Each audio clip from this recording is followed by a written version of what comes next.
Welcome back to Let's Play Umineko.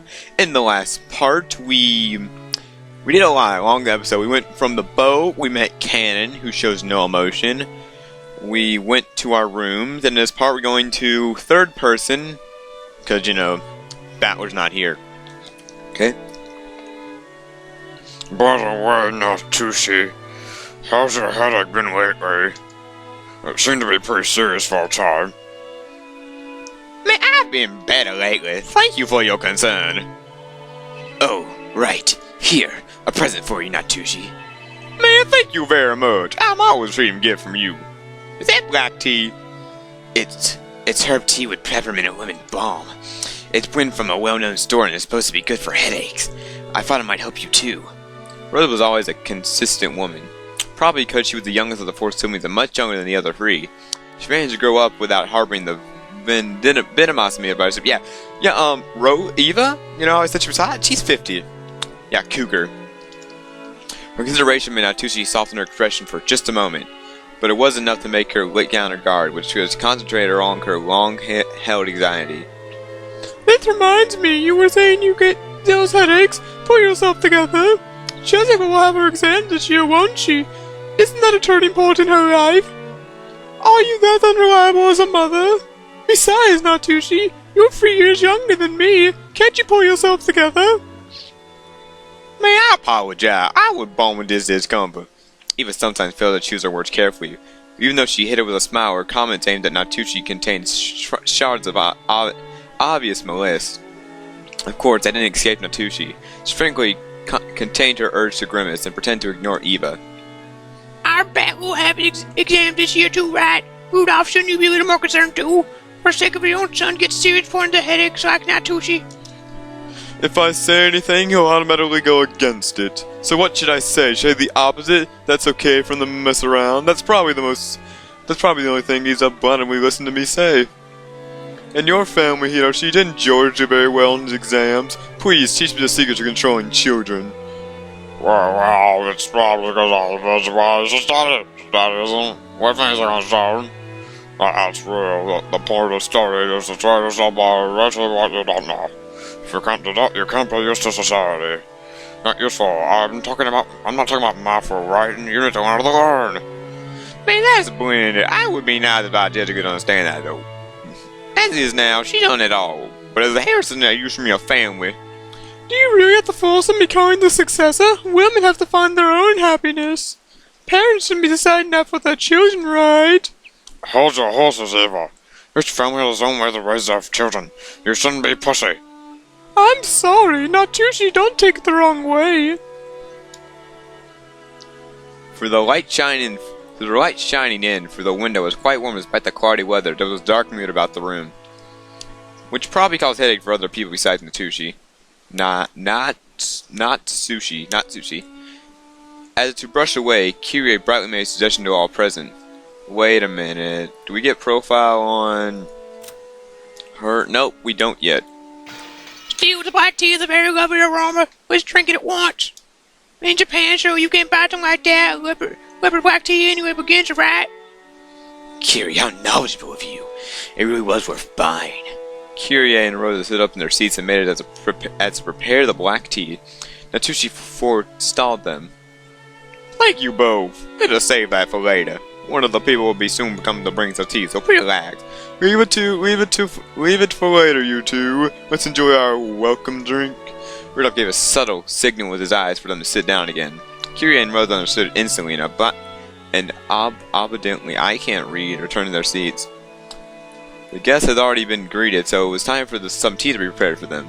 That tea was late, and having the guests talk about making themselves was an embarrassment for the host. Natsushi bit her lower lip, frustrated with the impudence of the servants who were taking too long to bring the tea. Seeing her face, Eva, without hesitation, started to giggle. Of course, Shannon had no way of knowing what was taking place in the parlor. She came pushing a dish cart filled with teacups. For no apparent reason, Natsushi gave her a pain look, and Shannon couldn't help but flinch without knowing what she had done wrong. Boobies.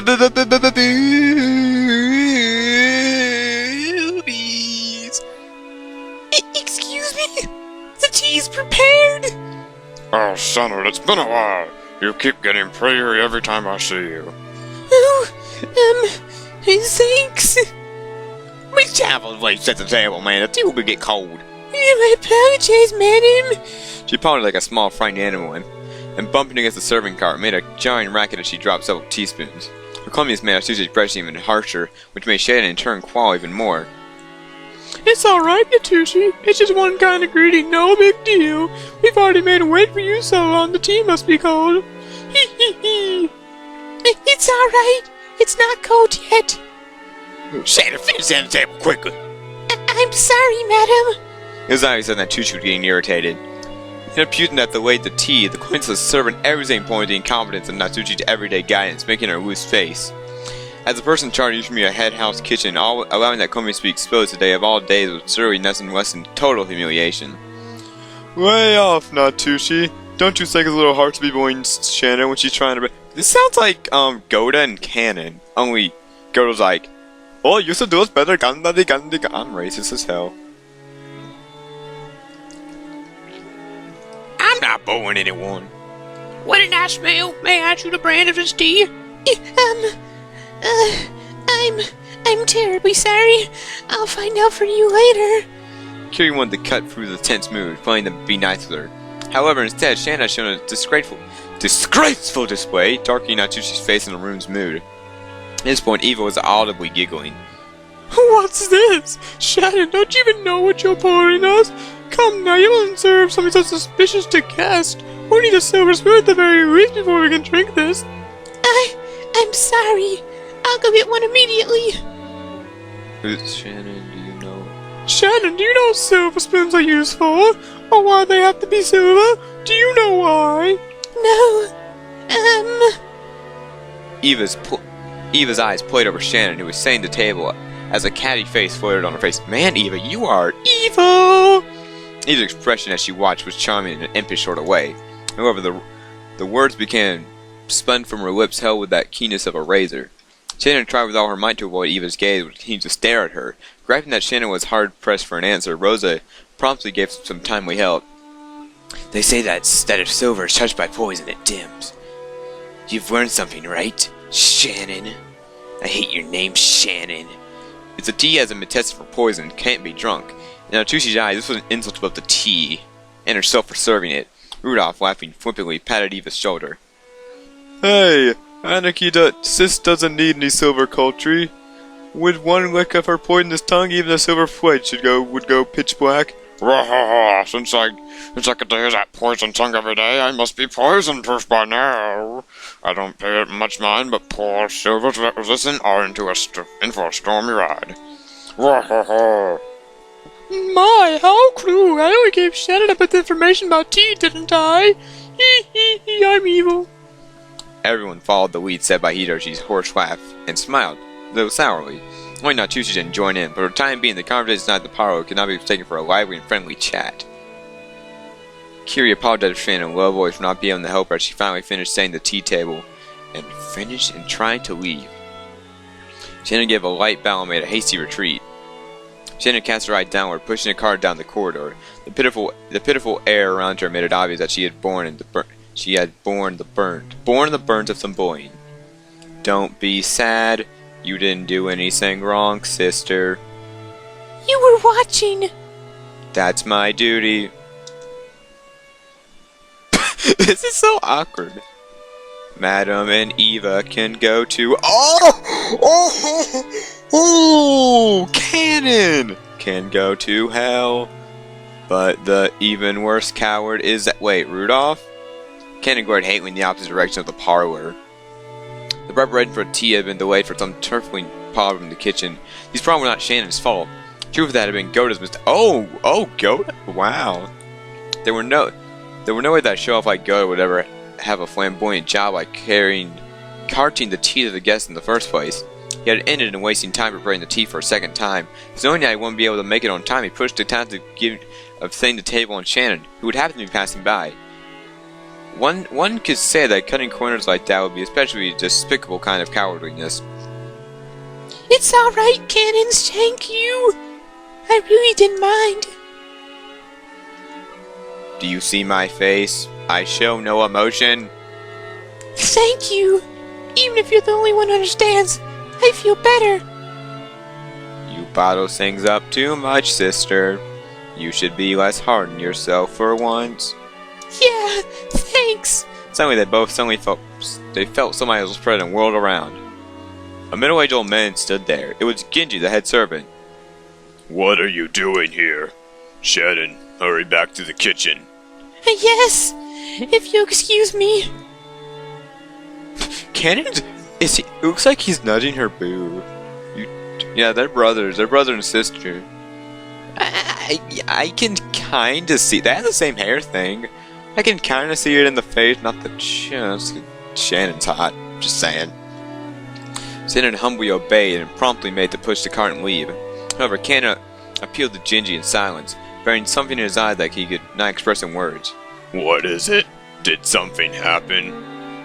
Shannon didn't do anything wrong. But even... Oh my god, his face! But even so, they... Stop it, Cannon. If you'll excuse me, I'll return the work immediately. Cannon, you too, go back to your post. I'm British, please. If you say... I'll say that voice right, the British one. If you say so, sister. Oh my god, if that is all, then go! Yes, if you'll excuse me. Foreshadowed in the hallway, an old woman wearing an apron watched over them. It was Kumasawa. I feel so sorry for them. Shannon, Cannon, there's no room for them to be picked on. But it cannot be night there, just like Until Gold was taken ahead, I heard he worked for a fabulous hotel somewhere. I need to make the work he learned there was quite something. It's just that Gold is the newest servant here. He must have a lot of pride accumulated from a previous post. Because Shannon Cannon or senior mansion it there and compared to the work, he picks on them and every chance he gets. And also, it's always a terrible day. They are hated by him. Damn. Poor guys. And of course, in terms of experience, might have been working in a family much longer. If only that. Wait, I did read about Cannon, right? Okay, I have. So, the man is a true cruel person. You probably not realize some trifling whims passed so much by very compact to his wife. Naturally, Madame Dinner thought fully acknowledged there was no reason to treat those two so harshly, but of the hardest reasons no it's not. I feel so sorry for them. How can you even watch them from the shadows? I saw a dragon. That's a mood killer. And now it is 12 o'clock. We're gonna go back to Battler. Battler's like one of my favorite. He probably is my favorite character. And then there's like more characters in like episodes 5 through 8, like chapters. With that in Chiro? Whichever one's after this. Okay, back to Battler. The 4 of us cousins want to join our stories. Just shooting the breeze. Anyway, they're both girls and guys here. Plus, we've got people over a widespread of adults. Ages, what the fuck? Adults, high school and elementary school. Even though everyone was telling his or her own personal story, the other 3 were listening attentively. I think I finally getting used to all this. Jessica and Maria have grown more than I imagined the past 6 years. To be honest, I was feeling a bit uncomfortable and thinking and talking like this. I guess that on the inside, nothing really changed since back then. I agree, Battler. In those 6 years, you haven't changed a bit.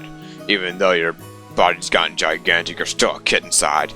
Ew! Maria's a kid too! Maria's a kid too! Well, even you aren't gonna be a kid forever, are you, Maria? I mean, you're going from being a kid to a cute young lady, aren't you? And when that happens, that flat bored chest will be on Jessica. Jesus Christ, Battler! That's like your cousin. You shouldn't joke like that. When that happens, let me... Oh my god! Has he not seen a woman in like 20 years? When that happens, let me rub it, okay? Promise. Ooh! Let you rub it, promise! Ooh! No, Maria. You can't make that kind of promise. That's bad. Like Battler. Ew! Maria promised, so let him rub it. Maria, keep your promise. Definitely keep it. Ew! Maria, you're a really honest good girl. The guy he's married is gonna be really lucky. Just, we're getting back on the topic here. You're not gonna be keeping that promise. Maria, that promise never happened. Never! Ew! Promise is cancelled. Ew! She wanted somebody to rub her chest. And I thought without Battler I'm gonna acquire, it doesn't feel like all the cousins were here. You think she should have been kinda lonely. That's true. We weren't able to goof off like this. Still, we did have some pretty constructive conversations, don't you think? About preparing for our future exam taking or finishing jobs. Oh, I'm sorry. Now that I'm here, there's just this stupid babbling. But Maria's having fun this year. Ooh, ooh. Yeah, it's true. I agree, she's the most fun. Maria's sincere words probably spoke for everyone. When George stroked Maria's head, she giggled like a happy kitten. Cats giggle? Just go, meow. Pet me, Bo. I got being petted. Pardon me, your meal is prepared. A timid knocking and a equally timid young woman's voice came from the door. Jessica answered brightly. Shannon, come in. You're more ballad, don't ya? Jessica stood from the door to bed and opened the door. There stood a servant who was definitely about our age. It has been some time since we last met, Battler. It's nice to meet you after 6 years. I'm Shannon. Tremblingly, she acknowledged me and bowed deeply. Ah, Jessica's happy surprise, but Shannon, you've turned into a total beauty, haven't you? Your words are too good for me. But the food on this island must be really nutritional, right? What are you eating where you trained to get those boobs that big? Guess I'll have to feel them a bit and see whatever yours the Jessica are bigger, okay? With both hands poisoned and saliva dripping from my mouth, I closed in. For sake of my honor and justice, I'd like to point out that I don't suffer from some strange disease that makes my limb noise itch until I scratch my neck open, and which can be ruined by rubbing breast. It's just my Battler style way of communicating. If I slowly close in on her like this, odds are 8 or 9 out of 10 I'll get slapped or clobbered, alright? That's my Battler style original technique, which will lead to a guy like that and break the ice. Well, that means I'm really good at getting in touch on that 1 in 10 chance, though, right? I could really expect that to ever happen. Whoa! This is funny. At that point, my hands were less than a centimeter away from Jessica's boobs, but the kind of strike had yet to come. She blushed and lowered her head in embarrassment when she realized what was going on. But she just stood there with both hands politely joined in front of her, and I even tried to resist her covering her breast. Whoa, I wasn't planning on this. Please hit me right now at this rate. I'm seriously gonna? This is me. This is so me. Like, I don't mean, like... Yeah. This is why I was glad that Jessica chose that time to drive her elbow into the back of my head.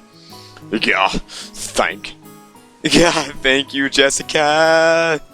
Why the hell are you thanking me? No, my bad, Shannon. Looks like I got a little too absorbed in your hyponic test. So now I'm gonna get that if I get close, I didn't agree into a big pervert after all. Seriously, you've gotta resist. But you are an important guest, Battler. Now look here, the pervert's a pervert, whether he's a guest or not. 10 centimeters on a girl's chest like an air defense set. Oh my god. Also, before people like, oh my god, their tits are huge. Yeah, they're fake. Still hot, but they're fake. They're like my friend's mom's chest. I know, you know who you are. Unless I know more friends that... Why am I saying this?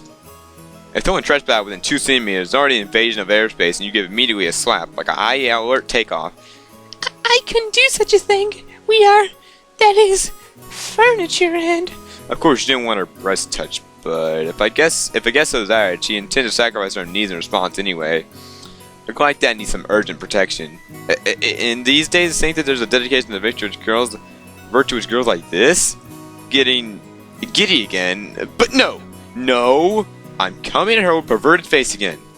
Someone trip me. No, pervert. Without your word, I can't settle down. Please, I beg you, smack me. Like this smack. Hit me. I cannot obey your request, because I'm furniture. But if that's an order, I'll obey you, because that is my duty. And I'll make it an order. Next time Battler tries to touch your breast, counterattack with a slap. Alright? Yes, I'll do as you wish. From now on, please allow me to do so. Battler, please accept this. Shannon announced this while bowing elegant to me. Her red shirt was radiant.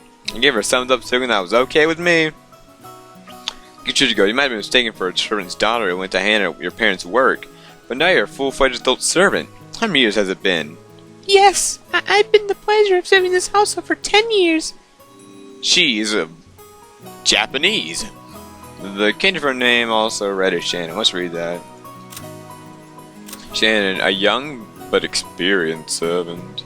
She's only calm and performs her job flawlessly, but she messed up when she gets nervous. Furthermore, Shan was nothing more than a pseudonym that when she was on duty, not... Wait. Jeez. Why you no use your full name, girl? What are these tips? What's that? Yeah. Good. Wait, what? Namanunamanamunamu. Wait. Oh my gosh! I didn't know he said that. This is another far from typical name for a Japanese person. Being a kid back in these days, I had taken her name without paying her much attention. Despite the fact that she is not a member from her family, she still has this unusual name. Maybe it's like a servant professional name or something. If so, I kind of understand why that canon name sounds the way it does. She's a long-term servant who served here since she was 6 years old. Since her body has changed radiantly, she didn't match my memories, and I can't acquainted with her 6 years ago. But I got acquainted. It looks like she was just as shy as she had been in the past. I get the feeling that the charm big feeling for a girl her age came naturally to her. Especially her breast. The kid we met earlier can her little brother. He is not exactly my little brother. Still, he loves me like... Wait, they're not related? He didn't cause too many trouble, did he? Ha! He's the same as always. It's such a shame that he doesn't act a bit more sociable. It seems Cannon had caused trouble. I apologize. He didn't cause any trouble at all. As a fellow man, I understand how moody you can change at that age. It was a pride that he's unsociable. Ooh, Maria gets called that all the time too. Gets called unsociable. Man, I was born to be in this family, and see, I'm unsociable. Like Cannon. Ooh. Maria's not unsociable at all. Ooh. It was nice to be like him. Ooh. You said the meal was ready, right? Yes. I'm sorry. I'm sorry. The preparation for your meal have been carried out. The way should be coming, everyone. I'm trying to do a Mikuru voice, because she kind of sounds like a Mikuru, but it's kind of going to the Maria voice. She ended up bowed again for when we returned to her duty mode. Realized that if we made her stick around for more light conversation, it would actually make it harder for her to do her job. We got off our butts to avoid interfering with her work any further. Then, shall we go to the mansion? Everyone's probably hungry, right? Yeah, I'm really looking forward to goodest food. That guy's like a chef at his famous hotel, so he's super good at cooking. Ooh, I'm looking forward to it too. Let's go, Maria. We're gonna stuff ourselves like pigs. Ooh, stuff ourselves like pigs. No, you just can't take everything backwards this seriously, okay? Because it's all jokes. Alright, let's go. Vámonos, amigos. Under Shannon's guidance, we head toward the mansion. To the mansion.